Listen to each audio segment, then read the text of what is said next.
Di video kali ini gue akan menjawab pertanyaan seputar kesulitan dalam merekrut karyawan di desa. Nah, ini menarik banget nih. Tonton sampai habis, siapa tahu bermanfaat buat kamu-kamu yang punya bisnis atau usaha di desa.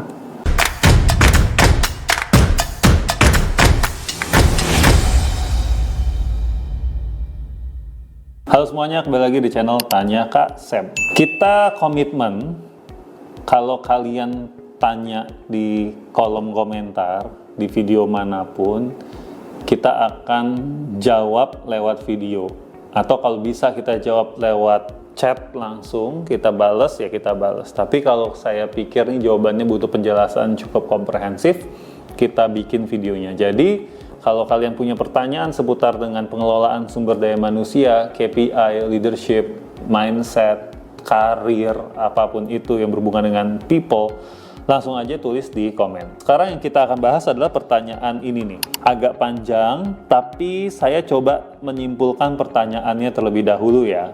Dan saya akan membangun asumsi karena saya nggak punya kesempatan untuk berdiskusi dengan penanya. Pertama yang saya simpulkan adalah lokasi beliau itu ada di desa. Desanya sedesa apa kita nggak tahu. Cuman saya asumsikan ini desanya itu artinya masih ada sekolah, ya, masih ada Indomaret, Alfamaret. Asumsi saya itu ya. Kenapa? Karena di sini ditulis juga, coba lihat di layar ya. Dia cari kurir galon, ya berarti kan asumsinya desanya ini nggak desa-desa banget lah, bukan yang minum dari air sungai gitu kan, tapi udah ada air galon. Oke. Gajinya 600.000, kerja cuma 6 jam.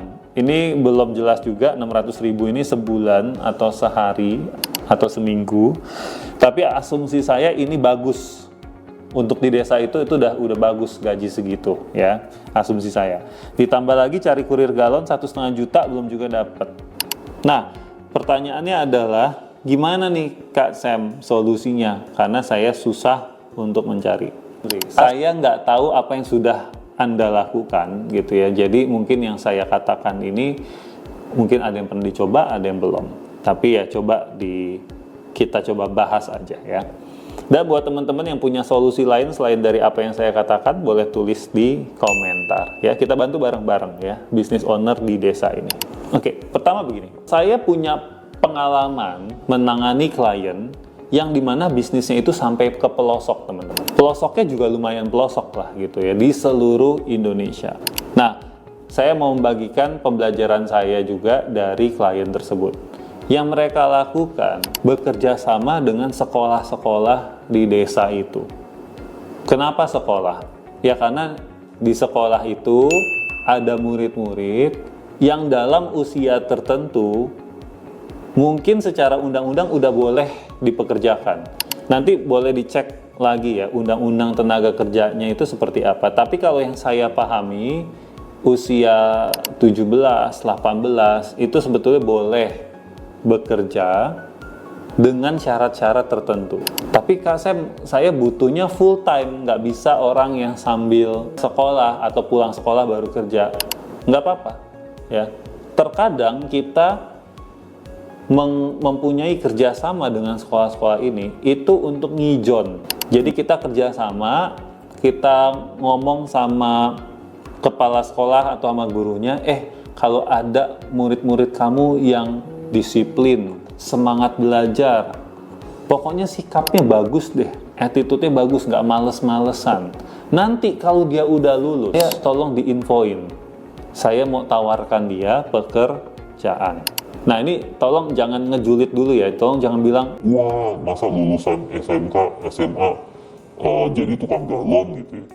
Ini konteksnya di desa teman-teman, kesempatan untuk kerja tuh sangat sedikit ya. Jadi menurut saya masih make sense kalau anak lulusan SMA atau SMK itu jadi tukang galon dulu tuh masih make sense ya. Ingat ini bukan selamanya dia jadi tukang galon ya, ini kan bisa jadi batu loncatan.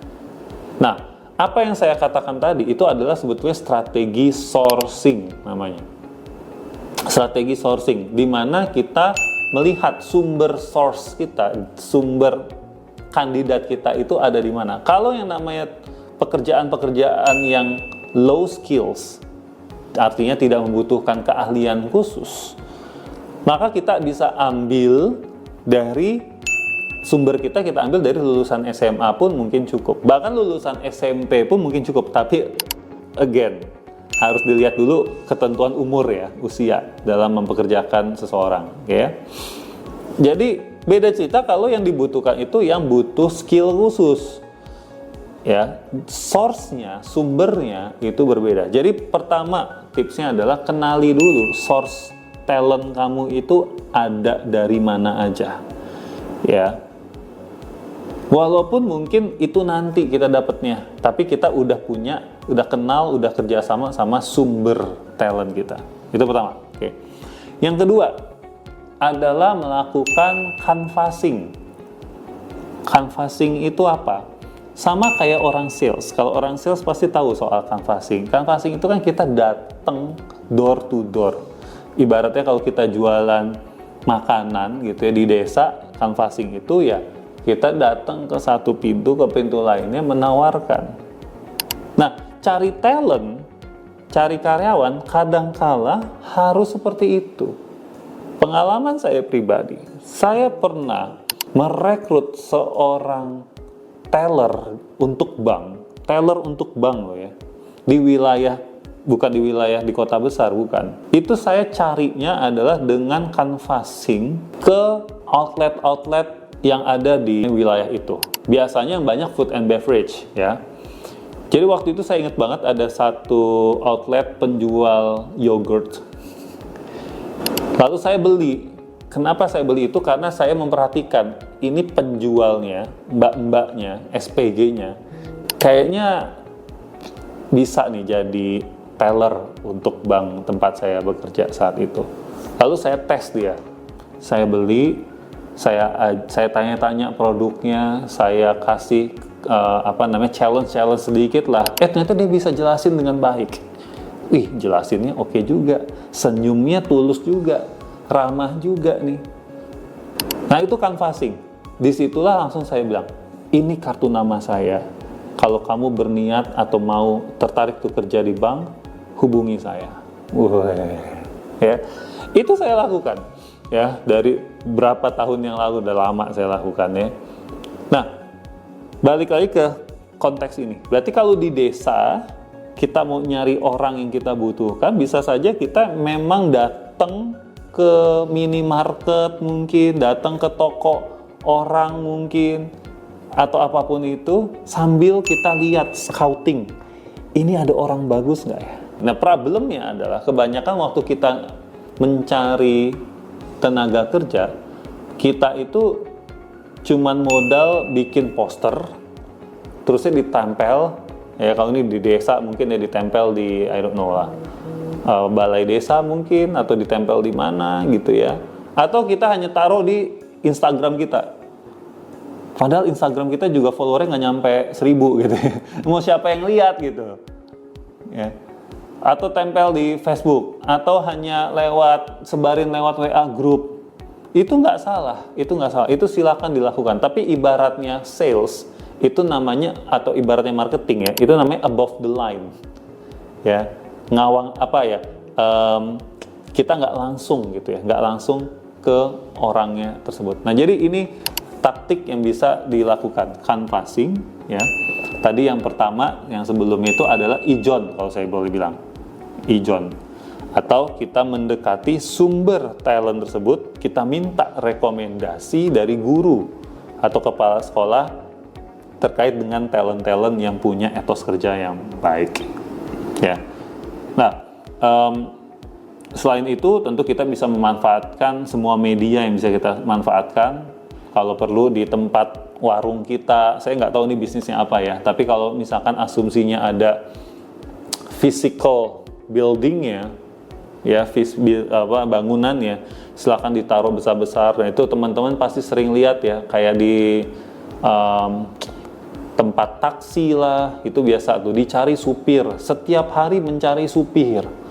Walaupun ini strategi yang bagus, namanya talent pooling namanya. Walaupun tidak dibutuhkan, tapi dia tetap buka lowongan supaya database talent itu masuk terus. Ya, itu namanya talent pooling. Nah, jadi kesimpulannya yang ketiga, tipsnya adalah jangan mulai cari ketika butuh. Apalagi kalau kita tahu kita di lokasi yang sangat limited, sangat sempit gitu ya, ketersediaan talentnya sangat sedikit. Jadi tetap aja setiap hari tulis aja, setiap hari saya butuh ini. Nanti interview bilang saat ini belum, tapi saya akan jadikan kamu sebagai database talent saya. Oke, nah semoga bermanfaat. Tentunya akan jauh lebih bermanfaat kalau kita bisa ngobrol, bapak atau ibu siapapun yang menanyakan hal ini. Tapi buat teman-teman yang lain ya, semoga ini bisa dicoba juga menambah POV, sudut pandang dalam kita merekrut karyawan. Oke, nah kalau kalian suka dengan video ini, kalian nggak perlu kasih gift, nggak perlu ya, cukup share aja ke orang lain yang dirasa membutuhkan, lalu subscribe dan juga nyalain notifikasinya ya. Oke, sampai jumpa di video-video berikutnya.